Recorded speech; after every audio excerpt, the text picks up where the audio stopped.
আজ আমরা আলোচনা করতে যাচ্ছি পৃথিবীর প্রথম মানুষ, প্রথম নবী আদম আলাইহিসসালামের গল্প।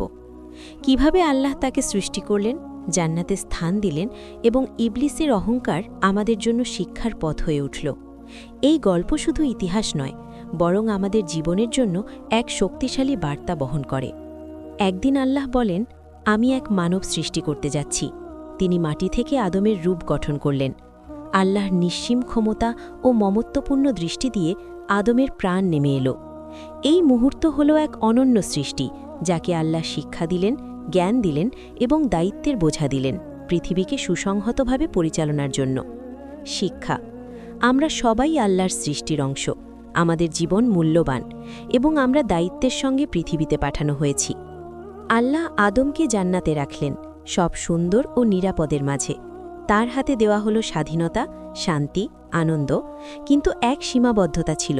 আল্লাহ বললেন, এই বৃক্ষের কাছাকাছি যেও না। এটি আমাদের মনে করায় স্বাধীনতা মানে সীমাবদ্ধতার সঙ্গে দায়িত্ব, অনুগ্রহের মাঝে সতর্ক থাকা জীবনের মূল শিক্ষা। এবং তারপর ঘটল ঘটনা যা চিরকাল মানুষের ইতিহাসে শিক্ষার প্রতীক হয়ে থাকবে।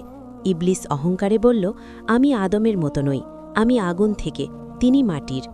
ফলশ্রুত তিনি শপথ নিলেন আদমকে প্রলুব্ধ করার। শিক্ষা: অহংকার ও ঈর্ষা কখনো মানুষের ক্ষতি ছাড়া কিছু দেয় না। আমাদেরও নিজস্ব অহংকার ও দুর্বলতাকে চিনে নিতে হবে। আদম ভুল করলেন, কিন্তু তিনি তাওবা করলেন। আল্লাহ তার তাওবা গ্রহণ করলেন। এখানেই সবচেয়ে বড় শিক্ষা। আমরা ভুল করব, কিন্তু সৎভাবে ক্ষমা চাইলে আল্লাহ আমাদের ঠিক পথে ফিরিয়ে দেন। শিক্ষা: ভুল করা মানবজাতির অংশ, কিন্তু তাওবা ও অনুশোচনা আমাদের হৃদয়কে পরিপূর্ণ করে। আদম আলাইহিসসালামের গল্প শুধু প্রাচীন ইতিহাস নয়, এটি আমাদের শেখায় আমরা সবাই আল্লাহর সৃষ্টি। আমাদের জীবন দায়িত্বে ভরা। অহংকার বিপদ ডেকে আনে এবং তাওবা আমাদের নতুন করে শুরু করার সুযোগ দেয়। এই গল্প থেকে আমরা শিখি, সত্যিকার ক্ষমা, সতর্কতা এবং আল্লাহর প্রতি ভরসা জীবনের পথকে আলোকিত করে। এই ছিল আদম আলাইহিসসালামের গল্প। মনে রাখবেন, এই গল্প শুধু অতীত নয়, আমাদের জীবনের জন্য চিরন্তন শিক্ষা।